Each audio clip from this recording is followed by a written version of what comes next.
Hello everyone, it's Serenity. I hope you're doing well today. So what I wanted to talk about is kind of like my last video. I had mentioned that Jehovah's Witnesses basically partake in these humiliation rituals as part of their normal worship.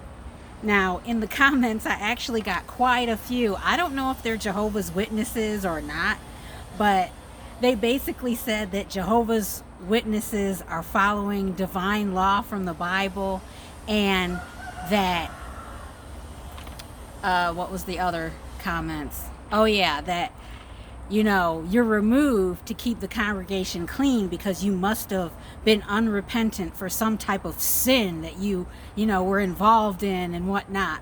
So, they don't do humiliation rituals, etc., etc., etc. So,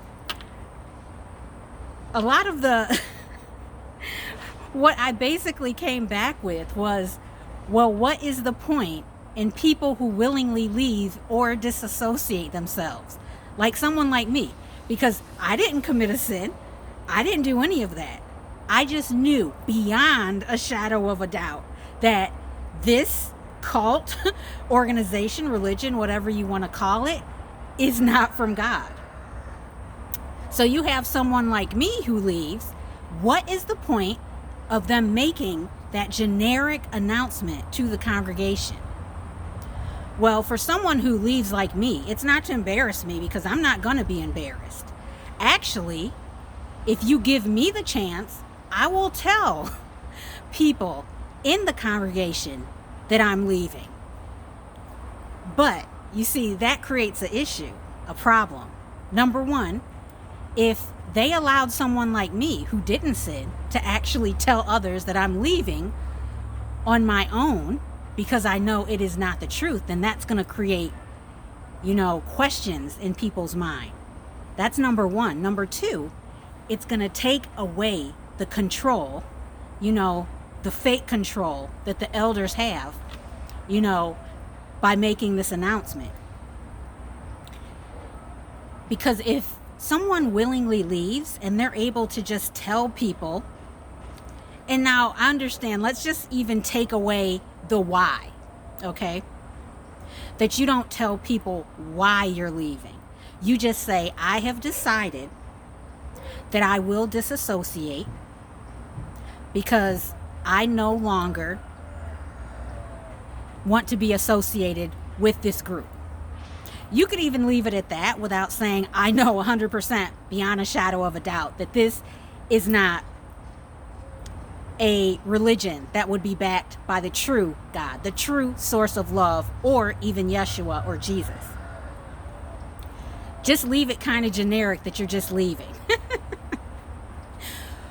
Again, it would take the control away from these ones who are trying to convey a sense of control over individuals' lives. That's one thing, but another thing is when other members of the group, okay, perhaps they're thinking to themselves, because they've known for years that this cannot be the quote truth, and they're interested in leaving. In their head, they're thinking, well, even though I didn't commit a sin and I'm not being, disfellowshipped or cast. Oh, they don't use disfellowshipped anymore. My fault. I'm not being removed from the congregation. I don't want my name to be announced in front of all these people. So again, it's that aspect of control and that sense of humiliation that goes along with making this announcement to the congregation versus taking care of it in private. Even sending letters, individual letters to the publishers in the congregation, letting them know that this person no longer wants to be associated with Jehovah's Witnesses, or this person is unrepentant. You don't have to say what they did, but you could say this person was unrepentant and therefore they've been, it's a dove right there. Anyway, but this person has been removed from the congregation because they have admitted to wrongdoing and are not repentant. This would still, according to the explanation that Jehovah's Witnesses gave about keeping the congregation clean, it would still have the same purpose of allowing individuals to know that this person is unrepentant and a so-called sinner in the congregation. But again, it wouldn't serve the same purpose to humiliate the individual and also control the other members of the congregation from trying to leave the congregation, either willingly or being removed. So those whole concepts, it's not reasonable to even bring up those type of things when there are other options, you know. So that's just one thing I wanted to talk about, you know, because it's like, do you guys hear yourselves trying to justify these actions, which are clearly not something that a true Christian, a follower of Yeshua, would be trying to look at as favorable? Hopefully that makes sense. So that was the first thing. The other thing, sorry about that. The other thing was that Jehovah's Witnesses are following divine law from the Bible. And it's like, this is gonna upset some of you, you know. I hate to break it to you, but the Bible, just because someone told you it was from God does not mean it is from God in divinity.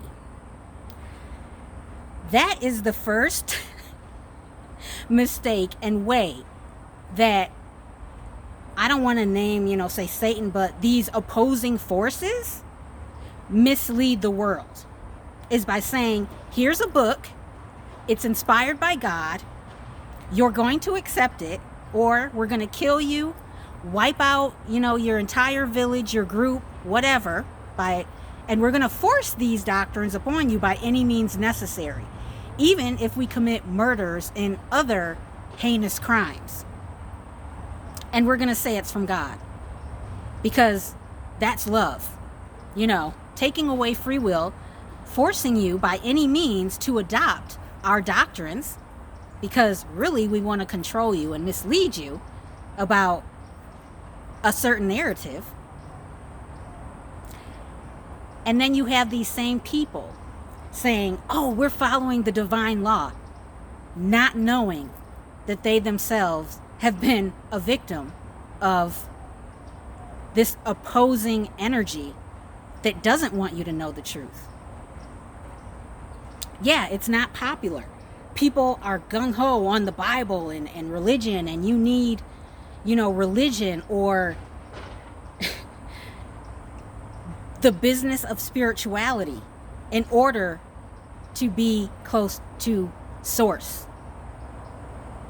And that's a lie. That's false. Very false. Once you stop giving the power to beings and people outside of yourself, you'll know the truth because it's already within you, but you'll never get there when you're giving the power to other people to tell you what is truth, what is false, and even just to instill fear in you. Because the opposite of love is fear. And if God is love, and you're operating in a constant state of fear, whether it's from being told you're going to hell, or you're going to be destroyed in Armageddon by this so-called war god, if you're living in a state of fear, it makes it very difficult for you to access the true God, that which is love. Once you realize that, and what this entire system was developed to do is to break that connection and keep you in a state of fear so you never connect on your own to that true source of life, it allows you to layer by layer unwrap the conditioning that has been placed upon you so you can see the truth. And again, as Yeshua said, the truth will set you free. It won't control you. It won't put you in shackles to all these different aspects of fear and not being good enough. Because you are created in Source's image, which is love. You just being here and existing is good enough.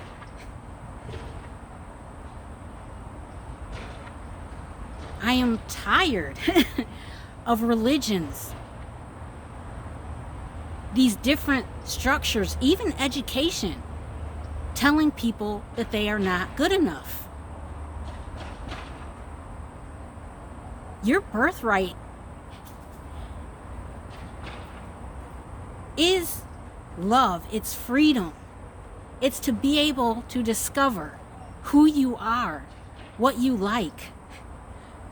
To be able to love without boundaries, without having to worry about what people think. And that's the problem. Everything has been set up to divide us instead of bring us together. To make us fear.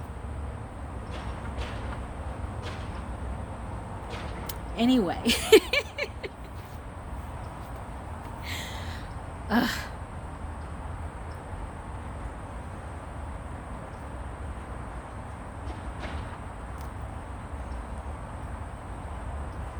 I just love humanity. I love this planet. I love all life.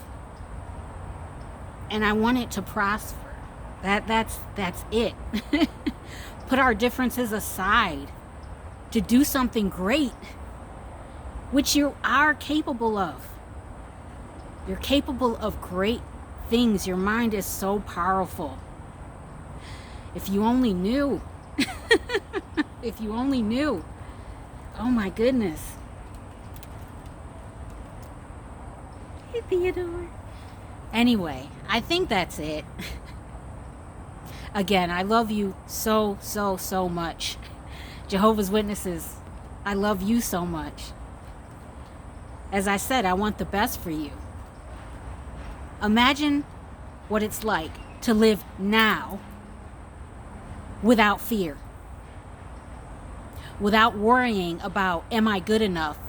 Am I doing this right? Am I accepted by God? Am I going to be destroyed? None of that is real. It's perceived. You have the choice to decide how you want to live now. Not saving the time you have now for a promise that's not even real in the future. That's an illusion. And that's one of the things that this opposing enemy does. Creates illusions. There's too much information now. And I always say this, there's too much information for people to remain ignorant. And many, I always talk about mother, source mother. And again, if you understand the energy that controls this world and why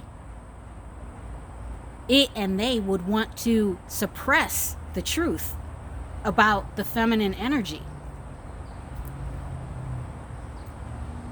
it all leads to truth and love and connects all the pieces. It's not to say this energy is better than this one, because we all have both within us.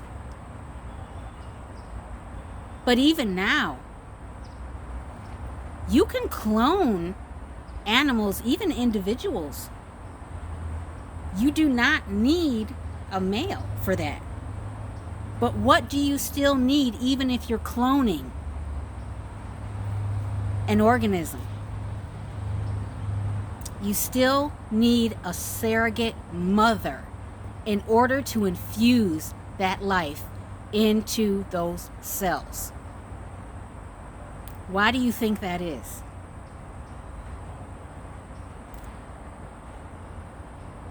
Why, if God was a male, would God have the feminine energy be the only one who is this portal of life, who can infuse that life force into an inanimate bundle of cells?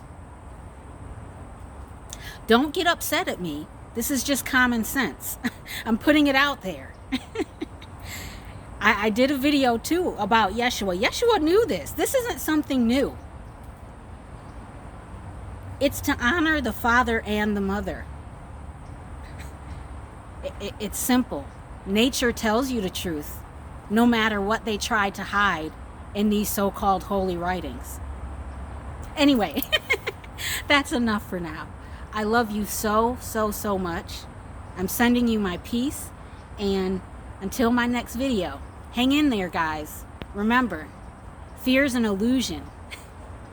Don't let it get to you. Stay in love. All right? Bye-bye.